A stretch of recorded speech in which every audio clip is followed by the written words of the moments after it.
際交流員ワクワク動画。皆さんこんにちは。松江市の国際交流員です。前回に引き続き、今日も私たちは松江の市立図書館に来ています。この動画では3カ国の有名な童話を自分たちの国の言語で読みたいと思います。翻訳もついてますので、ぜひ最後までご覧ください。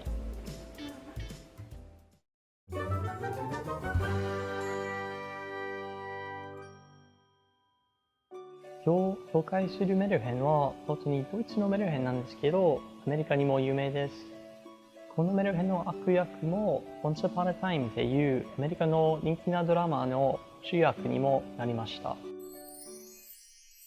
There was once upon a time a poor miller who had a very beautiful daughter. Now it happened one day that he had an audience with the king, and in order to appear a person of some importance, he told him that he had a daughter who could spin straw into gold. Now that's a talent worth having, said the king to the miller. If your daughter is as clever as you say, bring her to my palace tomorrow, and I'll put her to the test. When the girl was brought to him, he led her into a room full of straw, gave her a spinning wheel and spindle, and said, Now set to work and spin all night till early dawn, and if by that time you haven't spun the straw into gold, you shall die. Then he closed the door behind him and left her alone inside. So the poor miller's daughter sat down and didn't know what in the world she was to do. She had the least idea of how to spin straw into gold, and it became at last so miserable that she began to cry.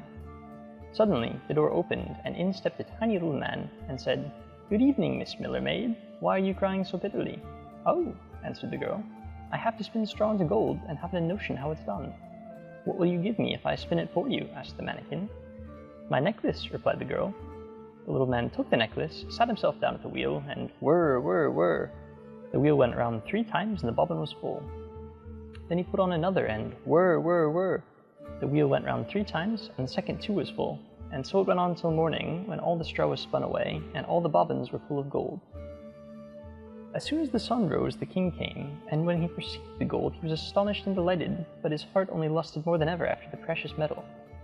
He had the miller's daughter put into another room full of straw, much bigger than the first, and bade her, if she valued her life, spin it all into gold before the following morning.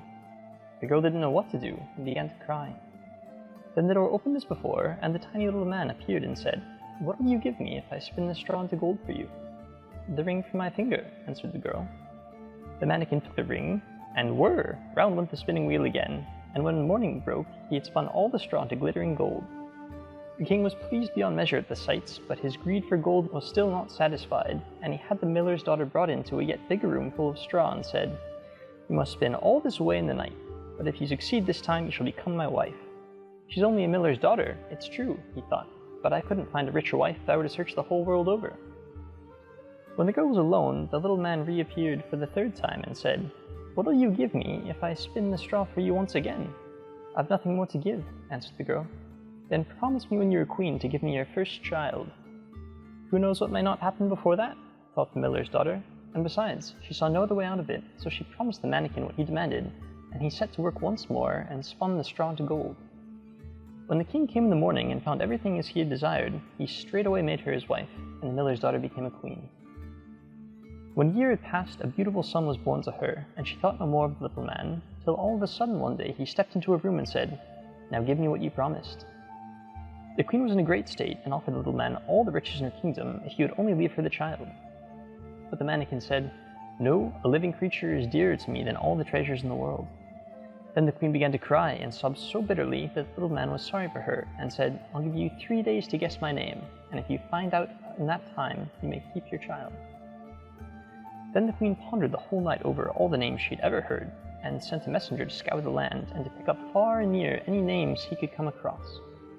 When the little man arrived on the following day, she began with Casper, Melchior, Belshazzar, and all the other names she knew in a string, but at each one the mannequin called out, That's not my name. The next day she sent to inquire the names of all the people in the neighborhood, and had a long list of the most uncommon and extraordinary for the little man when he made his appearance.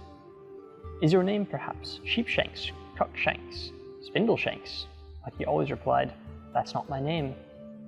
On the 3rd day the messenger returned and announced, I have not been able to find any new names, but as I came upon a high hill round the corner of the wood, where foxes and hares bid each other good night, I saw a little house, and in front of the house burned a fire, and round the fire sprang the most grotesque little man, crooked on one leg and crying. Tomorrow I brew, today I bake, then the child away I'll take. For little deems my royal dame that Rumpelstiltskin is my name. You can imagine the queen's delight at hearing the name, and when the little man stepped in shortly afterward and asked, "Now, my lady queen, what's my name?" She asked first, "Is your name Conrad?" "No." "Is your name Harry?" "No." "Is your name perhaps Rumpelstiltskin?" "Some demon has told you that! Some demon has told you that!" screamed the little man, and in his rage drove his right foot so far into the ground that it sank in up to his waist. Then in a passion, he seized the left foot with both hands and tore himself in two.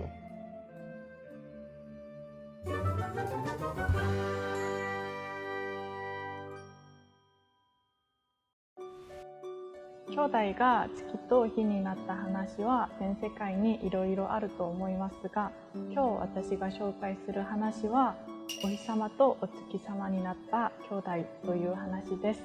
では聞いてください。어느 산골 마을에 엄마와 어누이가 살고 있었어요. 하루는 엄마가 산 너머에 있는 잔치집에 일을 하러 갔어요. 얘들아, 엄마가 잔치집 가서 만난 거 싸울 테니 집 잘 보고 있어라. 해가 저물고 엄마는 손 한가득 떡을 들고 집으로 가고 있었어요. 그런데 어디선가 커다란 호랑이가 나타나서는 어흥, 떡 하나 주면 안 잡아먹지 이라고 하지 뭐예요? 엄마는 호랑이에게 얼른 떡을 주었어요. 호랑이는 떡을 날름 받아먹고는 엄마까지 잡아먹어 버렸어요. 그러고는 엄마 옷을 입고 오누이의 집으로 갔어요. 얘들아, 엄마 왔다. 어서 문 열어라. 동생이 반가워서 문을 열려고 하자 오빠가 말렸어요. 잠깐, 엄마 목소리가 이상해. 콜록콜록, 감기에 걸려서 그렇단다. 그럼 손을 보여주세요. 호랑이는 털복숭이 손을 문틈으로 쑥 밀어 넣었어요. 우리 엄마 손엔 털이 없어요. 더 이상 못 참겠다. 어서 문 열어라. 어흥. 깜짝 놀란 어누이는 재빨리 뒷문으로 달아나 우물 옆에 있는 나무 위로 올라갔어요. 그러자 호랑이가 뒤쫓아왔어요. 얘들아, 그 나무에는 어떻게 올라갔니? 호랑이가 묻자 오빠는 호랑이를 따돌릴 좋은 생각을 떠올랐어요. 손에 참기름을 바르고 올라왔지. 호랑이는 부엌에 있는 참기름을 손에 잔뜩 바르고 나무에 오르기 시작했어요. 하지만 참기름 때문에 손이 너무 미끄러웠어요. 영차, 영차, 쭈르르륵. 동생은 나무에서 계속 미끄러지는 호랑이를 보고 깔깔 웃었어요. 바보, 도끼로 찍으며 올라오면 될 텐데. 동생은 너무 우스워서 그만 올라오는 방법을 말해버리고 말았어요. 그 말을 들은 호랑이는 얼른 도끼를 가져와서 도끼로 나무를 찍으며 성큼성큼 위로 올라갔어요. 오누이는 하느님께 간절히 기도했어요. 하느님, 도와주세요. 그러자 하늘에서 동아줄이 내려왔고 오누이는 그 동아줄을 타고 하늘로 올라갔어요. 그 모습을 본 호랑이도 두 손을 모으고 기도했어요. 하느님, 저에게도 동아줄을 주세요. 이번에도 하늘에서 동아줄이 내려왔어요. 호랑이는 덥석 그 줄을 잡고 올라갔지만 얼마 못 가서 툭 하고 끊어졌어요. 그 줄은 썩은 동아줄이었거든요. 그렇게 하늘로 올라간 오빠는 달이 되고 동생은 해가 되었어요. 해와 달이 된 오누이는 지금도 다정하게 세상을 비추고 있답니다.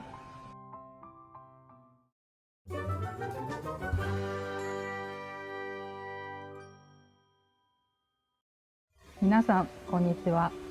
今日紹介したいのは中国の嫦娥奔月という話です。嫦娥という美しい女性がなぜ月に登ったのでしょうか。これも中国の中秋節という祭りと関わる話です。では最後まで聞いてみてください。嫦娥奔月。很久很久以前，天上有10个太阳，大地干旱，寸草不生，老百姓非常痛苦。有位叫后羿的大力士，决心帮助老百姓。后羿登上昆仑山顶，用尽浑身力气，拉满神弓，嗖嗖嗖，一口气射下9个太阳。此后，天上只剩下1个太阳，按时升起，造福人类。后羿为老百姓做了件好事，大伙都很敬重他。很多人拜他为师，跟着他学习武艺。有个叫庞蒙的坏人，也随着众人进入后羿的门下。后羿的妻子名叫嫦娥，是个美丽善良的女子。他经常帮助生活贫苦的乡亲，乡亲们都非常喜欢他。一天，昆仑山上的西王母送给后羿一颗仙药，据说人吃了这粒仙药，不但能长生不老，还可以飞上天成为神仙。可是后羿不愿意离开嫦娥，就让嫦娥把仙药藏在了宝盒里。这件事不知怎么被庞蒙知道了，他一心想把后羿的仙药弄到手。8月15这天清晨，后羿要带弟子出门去，庞蒙就假装生病留了下来。晚上，庞蒙手提宝剑，偷偷闯进后羿家里，逼嫦娥把仙药交出来。